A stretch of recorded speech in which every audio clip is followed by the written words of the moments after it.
Bonjour et bienvenue sur Synapse. Nous allons retrouver dans quelques instants Patrick Artus, conseiller économique chez Natixis, pour parler de l'inflation. Mais avant de commencer cet entretien avec Patrick, vous le savez, Synapse est une chaîne indépendante qui a besoin de votre soutien. Pour nous soutenir, abonnez-vous, commentez les émissions, partagez-les et mettez un pouce vers le haut si vous appréciez les contenus. Par ailleurs, si vous êtes intéressé par des contenus exclusifs, analyse sectorielle d'entreprises cotées, mais aussi des lives où vous pourrez poser vos questions, inscrivez-vous en cliquant sur la fiche en haut à droite de l'écran ou sur le lien en description sous la vidéo. Patrick, bonjour. Bonjour Vincent. Alors, il y a quelques mois, vous nous disiez que l'inflation allait persister en zone euro, sauf qu'on a des chiffres d'inflation qui sont plutôt en recul. Bon, en France, l'inflation est retombée à 5,1%. Alors, c'est l'inflation globale. En Espagne, ça recule aussi. En Allemagne, c'est tombé à 6,3%. C'est inférieur aux attentes. Est-ce que l'inflation, finalement, n'est pas en passe d'être terrassée? Il faut distinguer entre l'inflation qui vient des prix de l'énergie et de l'alimentation et l'inflation hors énergie et alimentation. Donc je commentais, comme vous le rappeliez, l'inflation hors énergie et alimentation. Les prix de l'énergie ont beaucoup baissé. En France, par exemple, les prix de l'énergie n'augmentent plus que 2% sur un an. Les prix de l'alimentation probablement vont reculer, enfin, vont se stabiliser, peut-être même baisser un peu au deuxième semestre parce qu'il y aura des renégociations entre les producteurs d'agroalimentaire et les distributeurs. Et donc l'inflation, y compris les prix de l'énergie et de l'alimentation, va devenir très basse. Peut-être très très basse, peut-être inférieure à 2% transitoirement. Alors que là, on est à 14, hein. 14,1. 14,1 sur l'alimentation et sur l'inflation totale, vous le rappeliez, 5,1. Mais il faut regarder l'inflation vraiment sous-jacente et j'exclus le tabac et l'alcool qui perturbent les chiffres, donc je regarde l'inflation hors énergie et hors alimentation. Alors on n'a pas encore les chiffres du mois de mai. Je pense que ça sera autour de 6,8% de hausse sur un an. Le pic, c'était 7,5% de hausse sur un an au mois de mars. L'inflation hors énergie et alimentation décroît, mais je ne pense pas qu'elle va devenir inférieure peut-être à 5% à la fin de l'année. On sera toujours autour de 5% à la fin de l'année hors énergie et alimentation. Alors je m'explique. Il y a deux causes. Il y a deux causes une inflation forte persistante en Europe. La première cause, c'est que les taux de marge des entreprises continuent à augmenter. Les entreprises augmentent leur prix de vente plus que de la hausse de leurs coûts de production, de leurs coûts salariaux. Alors justement, on a un graphique pour illustrer ça. C'est le ratio prix du PIB sur coût salarial unitaire. Et ça donne une idée, en effet, des marges produites par les entreprises. Et alors, les marges baissent aux États-Unis depuis 2 ans. On peut pas comparer le niveau de marge aux États-Unis au niveau de marge dans la zone euro parce que aux États-Unis, le secteur de l'énergie est domestique. Les États-Unis sont exportateurs nets de pétrole et de gaz. Donc, les profits du secteur énergétique sont à l'intérieur des marges. Mais le mouvement est très clair. Depuis 2 ans, les marges bénéficiaires baissent aux États-Unis et ce mouvement de baisse des marges, il s'accélère plutôt au premier trimestre. Les profits des entreprises ont baissé de 8% au premier trimestre 2023 aux États-Unis. Les taux de marge bénéficiaires augmentent dans la zone euro depuis 2 ans et continuent à augmenter au premier trimestre. Et ça crée une désinflation d'à peu près 1,5 point par an aux États-Unis. Donc ça baisse le taux d'inflation parce que les prix des entreprises augmentent moins que leurs coûts. Et ça augmente le taux d'inflation de la zone euro d'à peu près 1,5 point par an. Donc ça fait 3 points d'écart entre les États-Unis et la zone euro. Et la deuxième cause de cette inflation persistante, c'est l'absence complète de gains de productivité. La productivité du travail est complètement stable, n'a absolument pas bougé depuis 2018 dans la zone euro. Alors, il y a des situations nationales différentes. La productivité monte en Italie, baisse en Espagne, à peu près plate en Allemagne. Pour la zone euro, la productivité est complètement plate. Ce qui veut dire que le chiffre des coûts salariaux unitaires, par unité produite, c'est le même que le chiffre des hausses de salaire. Les hausses de salaire sont autour de 5% dans la zone euro, au quatrième trimestre de l'année dernière et au premier trimestre de cette année, peut-être un tout petit peu plus de 5%. Donc les coûts des entreprises augmentent de 5%. Et donc, c'est très difficile de voir des prix de l'inflation Alors l'inflation, c'est le cumul de ces hausses de coûts des entreprises et de la variation des taux de marge. C'est très difficile de ce fait de voir l'inflation reculer en dessous de 5%, puisque déjà la seule répercussion à marge constante des coûts salariaux implique 5% d'inflation. Voilà, donc il ne faut pas confondre l'inflation totale qui va être extrêmement basse. Si les prix du pétrole continuent à baisser, les prix alimentaires, le prix du blé, par exemple, a pratiquement gommé toute la hausse de 2021-2022. Si les prix de l'alimentation et de l'énergie continuent à baisser, peut-être que l'inflation totale deviendra nulle. Enfin, je veux dire, c'est un chiffre arbitraire. Mais ce qui compte, c'est l'inflation profonde, qui est l'inflation salariale, qui est l'inflation par les marges des entreprises. Et cette inflation profonde vers laquelle, quand les prix des matières premières seront stabilisés, l'inflation totale reconvergera. C'est très usuel hein, dans tous les cycles économiques. L'inflation totale baisse beaucoup en dessous de l'inflation sous-jacente et puis remonte et retrouve le niveau de l'inflation sous-jacente un an après. Parce qu'il y a un surajustement à la hausse puis à la baisse des prix des matières premières. Hein. Alors, je reste sur les marges là, Patrick, les marges bénéficiaires. Est-ce qu'elles vont tout de même pas se heurter à une fragilisation de la demande? Puisque, certes, on a une décélération de l'inflation, mais les prix restent élevés. Et le pouvoir d'achat des ménages, on le voit bien en France avec un recul de la consommation des biens. Oui, mais si vous regardez les prévisions consensuelles de croissance pour la zone euro sont de 0,9% cette année. On tient à peu près ça. Alors après, l'Allemagne est en croissance négative, l'Italie a une croissance très forte, la France a une croissance modeste. Enfin, on a 0,9% de croissance par an. La croissance potentielle de la zone euro, c'est entre 1 et 1,2%. Donc la croissance effective est à peine inférieure à la croissance potentielle. Ce qui explique, par exemple, que le marché du travail reste extrêmement tendu. Quand vous regardez les enquêtes sur les difficultés de recrutement des entreprises, elles sont extrêmement élevées. Il y a beaucoup de difficultés de recrutement et la situation ne s'améliore pas. Hein. Et donc, on a une croissance suffisamment forte pour que on continue à créer des emplois. Alors, on crée des emplois parce qu'il n'y a pas de gain de productivité. Hein, donc, le chiffre des créations d'emplois, c'est la même chose que le chiffre de croissance du PIB. Donc, on va créer 0,9% d'emplois en plus cette année. Et 0,9% d'emplois en plus, c'est beaucoup plus que la hausse de la population active. Donc, le marché du travail va encore se tendre, en fait, en Europe cette année. Il va se tendre plus. Donc il faut comprendre que si on avait, comme dans le passé, 2% de gain de productivité, la situation serait extraordinairement différente. On aurait des coûts salariaux unitaires qui seraient à 3, 5 de salaire moins 2 de productivité, donc ce serait moins 3, on serait pas très loin de 2.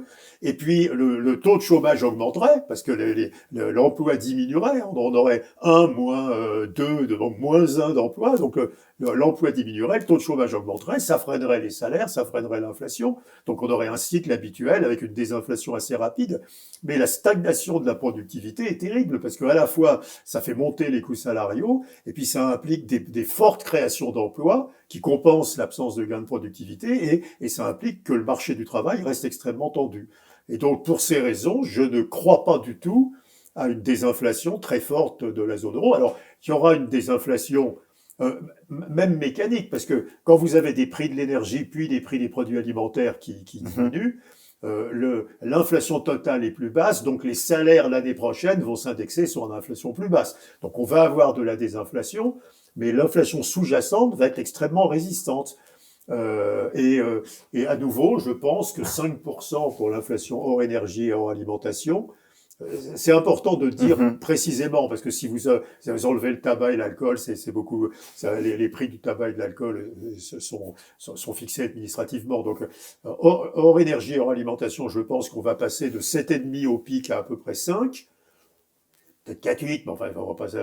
Et alors que la BCE anticipe autour de 3, quoi, je veux dire. Hein. Donc il y aura une désinflation beaucoup plus faible que qui est anticipé communément. Alors, si je peux résumer un peu ce que vous dites, et vous allez me dire si je déforme finalement votre pensée, mais j'ai l'impression que, alors qu'on s'inquiète finalement d'une fragilisation de la demande, vous êtes en train de nous parler d'un excès de demande. Oui. La demande n'est pas forte, mais l'immobilier résidentiel est en croissance négative.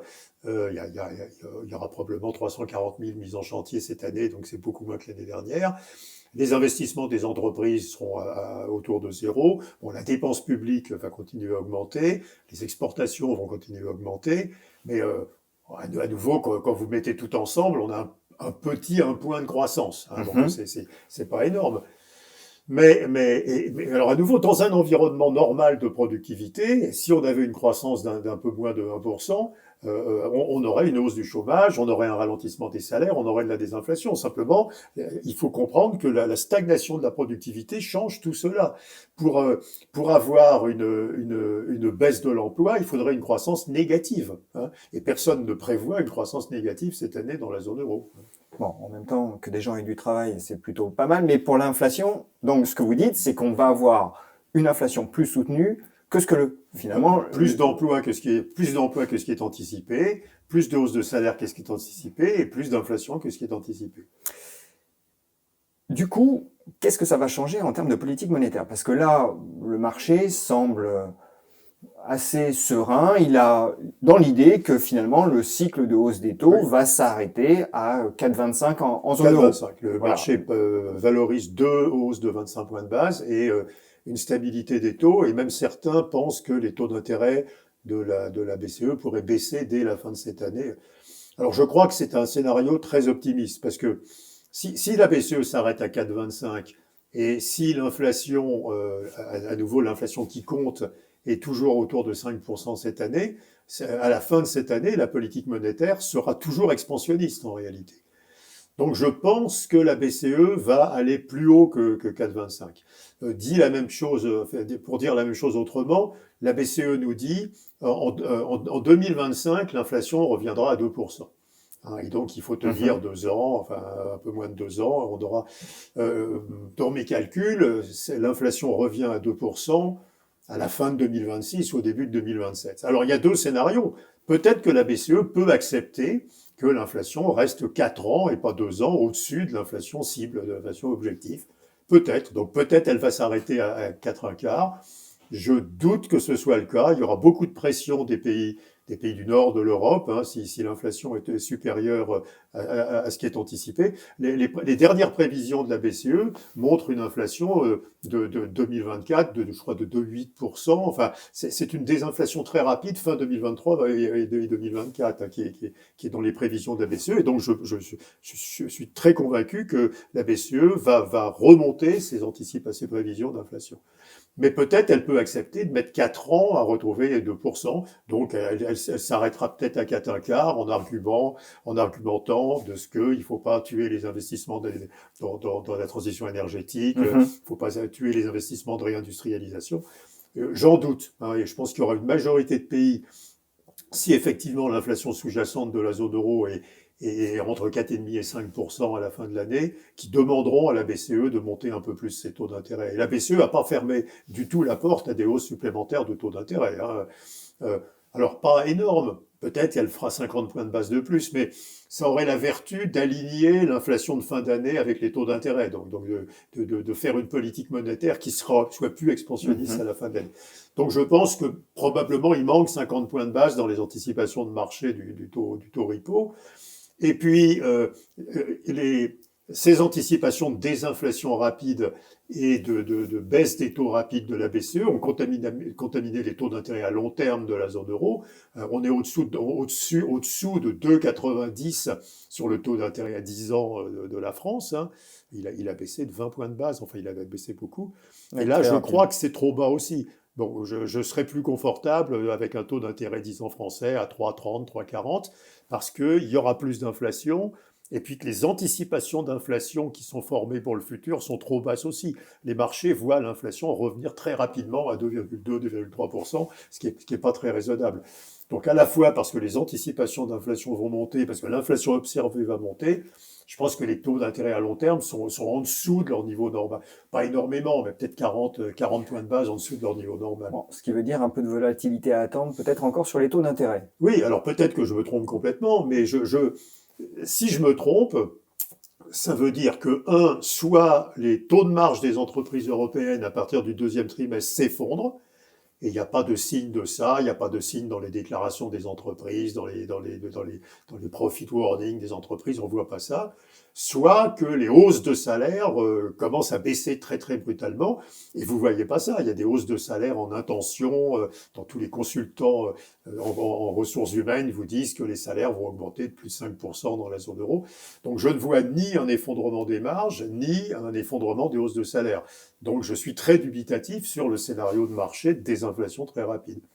Bon, donc, si on résume, vous considérez que l'inflation par les marges va persister, qu'on a un problème de compétitivité aussi, donc les emplois créés finalement ne génèrent pas assez de productivité, c'est ce que vous dites, grosso modo. Et si je peux, Vincent, c'est très normal à ce stade du cycle, parce que ce n'est que le taux de chômage des salariés peu qualifiés qui baisse.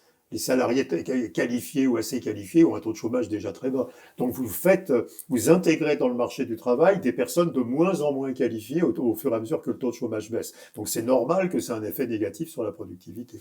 Bon, en tout cas, la résultante de tout ça, c'est que on a des tensions inflationnistes qui vont persister, et vous estimez, on verra si c'est le cas, mais en tout cas que le marché n'a pas intégré totalement le mouvement de hausse des taux que la BCE va effectuer. Donc là, on risque d'avoir un peu de volatilité, en tout cas sur les taux d'intérêt. Patrick, merci beaucoup. Merci Vincent. Quant à nous, eh bien, nous nous retrouvons, j'espère, très bientôt. N'oubliez pas déjà de vous inscrire si vous désirez obtenir des contenus exclusifs. Et puis pour nous soutenir, abonnez-vous, commentez, partagez et mettez un pouce vers le haut si vous avez apprécié. À très bientôt.